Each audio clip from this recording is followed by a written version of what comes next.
Asko jakinez arren, Mendebaldeko Sahara benetako harribitxia da baliabide naturalei dagokienez. Mineralez ari gara, ala nola fosfato ez, nekazaritza globalerako funtsezkoa direnak, arrantza eta nekazaritza eremu zabalez eta energia berriztagarrirako eta turismorako Saharak duen gaitasun handiaz besteak beste. Hala ere, ezkutuko ahalmen ekonomiko hori usurpatzen ari zaie Sahararrei. Marokok legez kanpo okupatzen du Mendebaldeko Sahara 1975ean Espainia erretiratu zenetik eta geroztik Saharako baliabideen espoliazioa lehentasun politikoa, ekonomikoa eta logistikoa izan da rabatentzat. Elementu horiek legez kanpo merkaturatzen dira azoka globalean eta monarkia lauitari dirutza eta eragin geopolitikoa ematen diote okupazioa sendotzeko. Hurrengo bideoan, Marokok espoliatutako Saharar baliabideetan sakonduko dugu. Haren erabilgarritasuna zehaztu eta lapurreta hori nola egiten den azalduko dugu.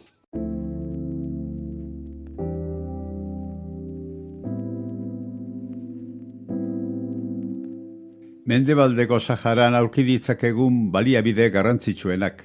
Mineralak, arrantza, nekazaritzako produktuak, ur fosila, area, energia berriztagarria, turismoa.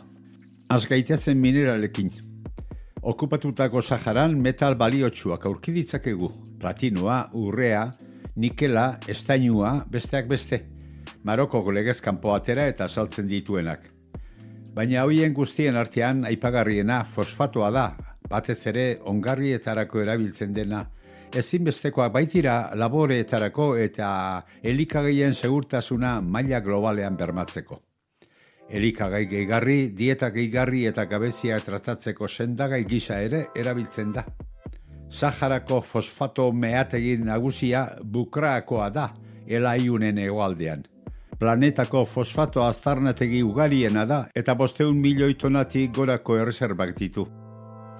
Marokoko OCP Group enpresak ustiatzen du mehatze hori eta lehen gaia zein fosfato prozesatua ongarri eta elikagai gisa saltzen ditu. Saharako fosfatoa legez kanpo ustiatzea eta saltzea izugarri onuragarria da Rabatentzat. Fosfato mehatzaritzak barne produktu gordein osoaren 9% ematen baitu.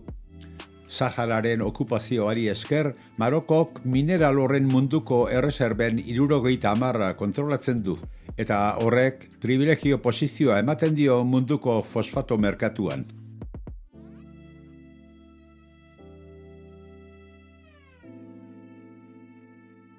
Mila 1.062 kilometroko luzera duen Atlantikoko kostaldearekin, Mendebaldeko Saharak arrain ur aberatsenetakoa du munduan.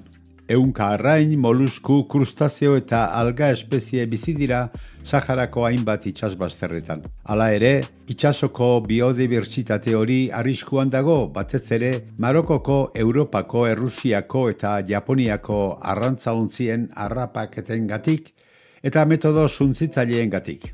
Ikerketek arrainen populazioa agortzen ari dela eta desagertzeko arriskuan dauden izurde eta dortoken harrapaketari buruz ohartarazi dute. Gai hori aztertzen dugu espoliazioak Sahararen bizitzan duen eraginari buruzko bideoan. Saharako arrantza maiz agertzen da komunikabideetan, Marokoren eta Europar Batasunaren arteko arrantza akordio polemiko eta ilegalen ondorioz.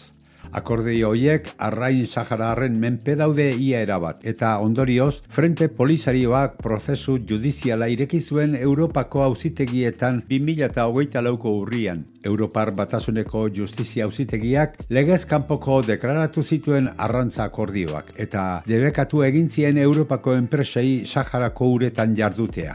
Ikusteko dago nolako eragina izango duen lekuan bertan.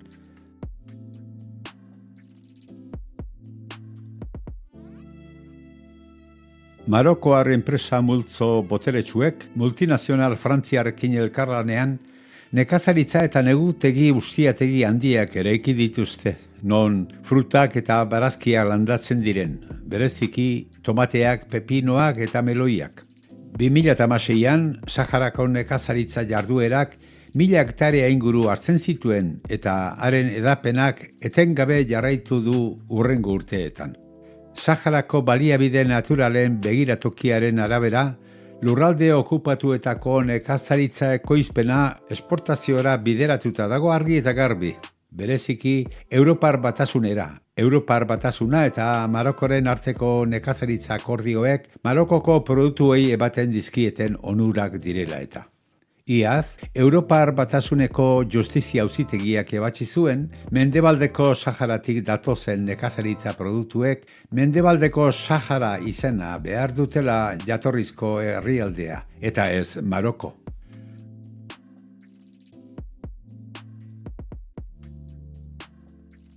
Mundu osoko multinazional handiek, batez ere Europarrek, kapital kopuru handiak inbertitu dituzte haize energiaren eta eguzki energiaren eremuen garapenean. Siemens Gamesa, Ormazabal eta Ingeteam euskal enpresak ere nabarmentzen dira zeregin hoietan. Rabatek energia berdeko proiektu berrietarako esleitutako eremuen erdia baino gehiago, Mendebaldeko Saharan dago, eta Marokoko energia eolikoaren erdia lurralde okupatuetan. Rabatek, alaber, bere eragina merkatu berrietara zabaldu nahi du, bere estatusarentzat nazioarteko babesa ziurtatzeko. Azken urteotan, kriptomonetak eta adimen artifiziala bezalako sektoreetan proposatu dira proiektuak, eta energia berriztagarriek bultzatuko lituzkete oso-osorik. Marokok bere sektore berdea erabiltzen du garbiketa berdea egiteko. Saharar herriaren eskubideen urraketa estaliz eta bere autodeterminazio prozesua oztopatuz.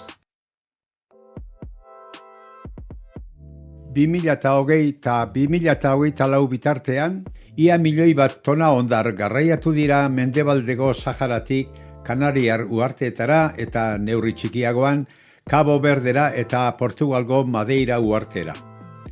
Kanarietako eraikuntza enpresek, ala nola Jekasak eta Zeisak, area hori erosten dute morteroa, asfaltoa eta hormigoia ekoizteko, eraikuntza industriarako eta hondartza artifizialak sortzeko. Aipatzekoa da enpresa horiek eta beren proiektu askok Europar Batasunaren finantzaketa jaso dutela. Saharako hondar baliotsuaren azpian urraberaztasun izugarria dago. Milioika tona ur edangarritan ebaluatuta, geruza hori inliriritik Bugdorrera edatzen da. Ur fosil hori Marokok bere berotegi zelaiak ureztatzeko erabiltzen du. Azken urteotan, Marokok turismoa bultzatu dut Mendebaldeko Saharan okupatzen dituen lurraldeetan. Eta eskualdea destino esotiko gisa sustatu du okupazioa normalizatzeko eta Sahararen giza eskubideen urraketa ezkutatuko duen fatxada bat eraikitzeko. Zonalde horietan, turismo sektoreak, luxuzko hotelak eta resortak eta mota guztietako jarduerak hartzen ditu barne. Kulturi bilaldiak, surf eta windsurf saioak kostaldean, gamelu txangoak edo koaz irteerak basamortuan eta parke naturaletara bisitak. Zenbait hegazkin konpainiak, ala nola Transavia, Iberia, Binter Canarias eta Ryanair, lurralde okupatuetako aireportuetara eskaintzen dituzte hegaldiak. Gainera, Expedia, Viajes del Corte Inglés, Airbnb eta TripAdvisor bezalako plataformek Marokoko proiektu espansionistarekin kolaboratzen dute bidaia paketeak, ostatuak eta iruzkin turistikoak eskainiz. Gainera, Maroko bere okupazioaren errentagarritasuna handitzen ari da entretenimendu industriaren bidez. Christopher Nolanen La Odisea filma datorren urtean estreinatuko da eta Dahlako Duna Zurien eginda filmaketaren zati bat.